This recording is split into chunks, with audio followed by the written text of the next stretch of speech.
मलाई यादव हैं तो याद है गीता, कर्म योग फरियाद है गीता। बताइए आप याद क्यों नहीं कह सकता है?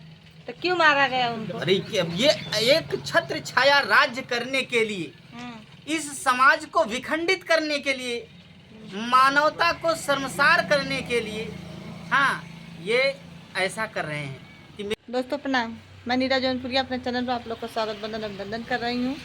आज मैं आई हूँ अपने घर से बहुत दूर, यहाँ कोल्हारगंज बाजार, हाँ मार्केट है, वहाँ मैं आई हूँ।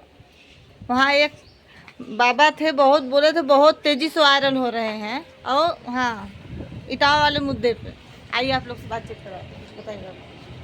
जी बताइए क्या आप कहना चाहती हैं? वही वहाँ के कि यादव पूजा नहीं करवा सकते हैं? बिल्कुल करवा सकते हैं। इस धरती पर यादव से बढ़कर के शुद्ध जाति कौन है? कि अभी रामचरितमानस में लिखा है कि नेम निवृत्ति पात्र विश्वासा, देखिए थोड़ा सा, निर्मल मन अहिर निज दासा, नेम निवृत्ति पात्र विश्वासा।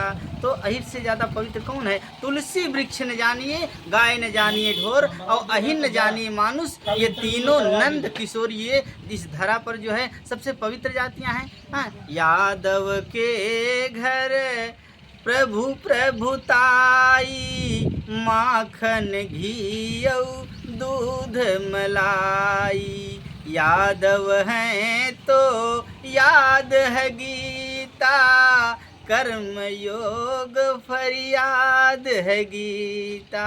बताइए आप याद क्यों नहीं कह सकता है? तो क्यों मारा गया उनको? अरे ये एक छत्र छाया राज्य करने के लिए, इस समाज को विखंडित करने के लिए, मानवता को शर्मसार करने के लिए, हाँ ये ऐसा कर रहे हैं कि मेरा ही शासन चले, मेरा ही सब कुछ चले। जब से संविधान आया सबसे मानव समान, अब इसके पहले मनुस्मृति चला करके ये मानव में बिरादरी फैलाए थे, लेकिन संविधान आया, आप भी जान रहे हैं सभी इंसान बराबर हैं। अभी यही लोग तो कहे थे, स्त्रियों के साथ ऐसे कर रहे थे कि स्त्रियां जो है शिक्षा अधिकारी नहीं है, शिक्षा अगर अध्ययन कर लेंगी तो स्त्रियां, तो घर में बड़ा भारी अनहोनी हो जाएगा, कोई बड़ी दुर्घटना हो जाएगी। तो आप ही बताइए, हमारी माताएं, हमारी बहनें, हमारी देवियां आज पढ़ लिख करके जज, कलेक्टर, डीएम हो गई। हमारी बहन जो है चांद पर चली गई, सुनीता विलियम्स, कल्पना चावला जैसी देवियां। तो बताइए उनके घर की जो झोपड़ी थी वह महल बन गई, या अनहोनी हो गया कि उनके बाप का सर टेढ़ा हो गया, या उनके घर में कोई आकस्मिक मौत हो गई, ऐसा कुछ हुआ नहीं। तो आप सरिया आम दिखाई दे रहा, बहकाने का काम हुआ था। ये ब्राह्मण मना कर रहे थे। तो ऐसी बात नहीं है, सभी इंसान बराबर हैं, समान हैं। उस महिला को आगे लाया जा रहा है, उस महिला को ला रहे हैं, तो महिला को अब लोभ लालच दे करके उसको आगे ला रहे हैं, छेड़खानी का आरोप लगा रहे हैं। तो बताइए आप भी, जिस समय वीडियो बन रहा है, कोई भी बुद्धिजीवी होगा, आज सब पढ़े लिखे इंसान है, ऐसा नहीं है कि आज गोबर को रख करके उसमें भगवान उत्पन्न कर देंगे। बहकाने का काम जब था तब था, लेकिन आज नहीं है। जी। तो आज कोई भी वीडियो देख करके वहाँ देख सकता है कि जिस समय घटना हो रही थी और घटना पर अंजाम दे रहे थे, बार बार उन लोगों को मार रहे थे, वो बार बार कह रहे थे कि ब्राह्मणों के गांव में आकर के तुम कथा क्यों किया है? हाँ, तुम्हारा अधिकार ही नहीं है, तुम यादव होकर कथा कह रहे हो, तो बार बार कह रहे। एक बार भी बताइए छेड़खानी का आरोप लगा है वहाँ? नहीं लगा है। तो बाद में व्यक्ति जो है वो अपना उल्टा सीधा जब देखा फंसते हुए स्वयं को, तो वो झूठ पर झूठ बोलते चला जा रहा है। महिलाओं को आगे लाते हैं, जब महिलाओं को देखिए अधिकार तो दिया गया, जो अधिकार दिया गया था वो सही दिया गया था, वो विचार अच्छे रख कर दिए गए थे, लेकिन आज महिलाओं को थोड़ा सा लोभ लालच दे करके और आगे लाकर खड़ा कर दे रहे हैं।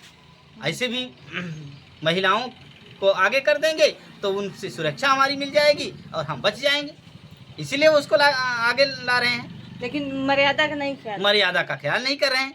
अरे उनको ख्याल करना चाहिए, उस देवी को ख्याल करना चाहिए कि वो इस देश में पैदा हुए हैं, वह कथा कह रहे हैं, वैसे करें कि जो माता सीता जो है तमाम सोने से अट्टालिका जो थी, जो कनक पथगामिनी रावण जिस रास्ते पर चलता था वो भी सोने का था, उस पर भी लालच नहीं गई, अपने मान सम्मान को नहीं बेचा, फिर अपने जो है पति धर्म को बचाए रखी। ऐसे देवी को ये लोग नहीं देखते हैं जी। ऐसे देवी को देखना चाहिए कि अपने हम लोक लाज को बचाए रखेंगे, हम ऐसे लोभ लालच नहीं करेंगे।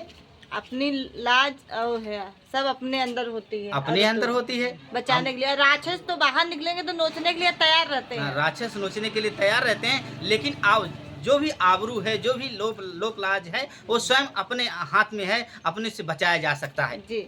ये खुल करके अपना वो अपनी इज्जत बेच रहे हैं। अभी एक ये इसी बिरादरी का देखा जाए तो एक सड़क पर बेचा और एक पेशाब करके जो है बेच करके अपनी लाश को जो है पूरे मार्केट में फैला दिए। तो आप पे धिक्कार है महिला होने के नाते, क्योंकि आप महिला हो के आप पे धिक्कार है कि आप ऐसा काम की हैं।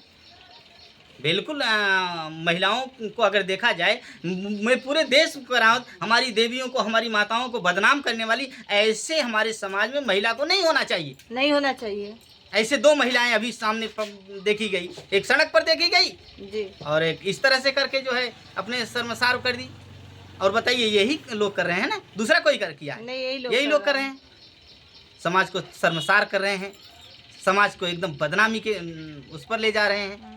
तो आप ही सोचिए इस पर, मेरा पूरा समाज से सोच सकता है इस पर। सरकार को भी एक्शन लेना चाहिए। बस बिल्कुल सरकार को एक्शन लेना चाहिए। समाज को अगर बराबर देखने के लिए अगर सरकार चाहे कि समाज बराबर रहे, सभी समानता का भाव बना रहे, तो सरकार इस पर एक्शन लेना चाहिए कि ऐसे लोग निंदनीय कार्य न करें, घृणित कार्य न करें, और घृणित कार्य करके अपने को जो है मानव में उत्तम बन रहे हैं। जी, बताइए मानव में उत्तम ऐसे ही लोग रहते हैं? मानव में उत्तम जो होता है वह जो है कितना साधारण होता है, लोगों को एक बराबर का दर्जा देता है, चाहे वो किसी भी कास्ट का, किसी भी बिरादरी का हो, उसको अपने पास बैठा करके सम्मान देता है। ऐसे लोगों को होना चाहिए। यादव तो कृष्ण भगवान है। तो यादव तो कृष्ण भगवान है, उन्हीं के वंशज भी हैं। हाँ। अगर देखा जाए तो जातियां ये लोग बांटे थे, तो अभी यही सोचें कि वह अखंड जो शक्ति है, परम शक्ति है, विष्णु स्वरूप हैं, जी, वो स्वयं देखे कि नहीं यादव शुद्ध जातियां हैं, ऐसे कुल में जन्म लेना बहुत ही अच्छा होगा। तो ऐसे कुल में जन्म लेकर के और लोगों के मुंह पर तमाचा भी मार दिए, जी, जी। पाखंड को हटा करके तमाचा मार दिए, तब भी ये लोग को सीख नहीं मिल रही। और जिनकी पूजा कर रहे हैं उन्हीं की लोगों को गाली दे रहे हैं, वही कह रहे हैं कि अपने मुंह में बिट्ठू बनना, हाँ। तो अपने मुंह से जो है ये मीठा बन रहे हैं, अपने को बड़ा साबित कर रहे हैं। बताइए कहीं लिखा गया है जो है इन बहुत बड़े हैं, ये शुद्ध हैं, ये इस तरह से हैं? हर जगह लिखा गया है कि ये तमाम पापाचार कर रहे हैं। हमें कहना चाहिए क्या दंड होना चाहिए बताइए। 4 लोग उधर से बंद हुए, 21 लोग इधर से बंद हुए। तो देखिए ये तो सरकार की मिलीजुली भगत है। सरकार जो है के इशारे पर ये कार्य हो रहे हैं कि यादव समाज जो आज उफान पर है, इनको दबाया जाए, इनको रौंदा जाए, इनको ख़त्म किया जाए। तो 4 लोगों को दिखावा के लिए बंद किए हैं और यहाँ यादवों को पीसा जा रहा है, पेरा जा रहा है, काटा जा रहा है, मारा जा रहा है। जी, जी। सच तो यही ऐसे है। ऐसे मानवता नहीं चलेगी। ऐसे पूरे समाज में, पूरे भारत में गृह युद्ध हो जाएगा, और जब गृह युद्ध हो गया तो समाज विखंडित हो जाएगा, समाज खत्म हो जाएगा। क्यों महिला भागीदार उतना होती हैं जितना पुरुष होते हैं? क्योंकि बिल्कुल। महिलाओं को जो संविधान में बनाया गया है उससे महिलाओं बहुत आगे निकल चुकी है। किसी का जान ले रही हैं, तो किसी को क्या कर रही है, क्यों नहीं उन लोग को दंड पूरा मिल रहा है? भाई अब ये तो सरकार को होना चाहिए ना। अब दिखावा के लिए बेटी बचाओ, बेटी पढ़ाओ, तमाम चीज़ें चल रही हैं, तो इस पर जो है एक्शन सरकार को लेना चाहिए कि जो अभी भाई बाबा साहब अधिकार सबको जी। दिए, बराबर दिए। मैं अभी कहा कि बाबा साहब एक ऐसे महापुरुष नहीं, भगवान थे, जिनके ऊपर ऐसे अत्याचार हुए, छुआछूत का और तमाम जो है नीच होने का तमाम जो है हुआ, फिर भी जब उनके हाथ में कलम आई, सारे मानव को एक समान दे करके सारे मानव को समानता का अधिकार दे दिए। चाहे वो महिला, चाहे पुरुष, चाहे वो किसी भी जाति का हो, सबको समान दे दिए। चाहे होते तो अपने जाति के लोगों को ज़्यादा दे देते, अपने विपक्षी को कम दे देते। लेकिन बताइए ऐसे महापुरुष को पाना जो है नामुमकिन है, भले से ये लोग चाहे जो कहें। चलते चलाते क्या कहेंगे कि उन लोग को क्या दंड होना चाहिए? देखिए, ऐसे लोगों को हमारे समाज में रहने योग्य ही नहीं है। ऐसे लोगों को हटा करके समाज से खत्म कर देना चाहिए, फांसी दे देना चाहिए। और इससे जो है हमारा समाज मजबूत बना रहेगा, सुरक्षित बना रहेगा और हमारे समाज मानव समाज में मानवता बनी रहेगी। उस महिला का क्या होना चाहिए जो ये झूठी आके आगे खड़ी हो रही? देखिए, ये महिला जो झूठा आरोप लगा रही है और अपने इज्जत को, आबरू को बेच करके अपने इस तरह से शर्मसार करके, जिस समय घटना हो रही थी उस समय कुछ नहीं हुआ था और आज आक्षेप लगा करके पूरे जो है भारत की महिलाओं पर जो है ये इज्जत आबरू उड़ा रही है। उसको दंड देना चाहिए, जो भी दंड का प्रावधान बने उसे दे करके ऐसे लोगों को अगर कठोर सजा दिया जाएगा तो ऐसे फिर लोग उत्पन्न नहीं होंगे। हाँ, आगे चल के ऐसे कृत्य नहीं करेंगी लोग, नहीं तो आगे ही महिलाओं को जब बचना होता तो आगे महिलाओं को लाया जाता है। बिल्कुल बिल्कुल। लेकिन उनसे मेरा ये निवेदन है कि अपना सम्मान मत बेचिए आप। अपना सम्मान मत बेचिए, अपना सम्मान बेचेंगे तो समाज बिखर जाएगा। बिखर जाएगा। आप अपना सम्मान बेचे, हर महिलाओं पे उंगली उठ रही है। बिल्कुल, हर महिलाओं पर उंगली उठ रही है, हर महिलाओं की सम्मान जा रहा है, सब कुछ जा रहा है। चलिए, बस मैं इसी तरह वीडियो बहुत लंबी विदा ले रही हूँ, फिर मिलते किसी नेक्स्ट।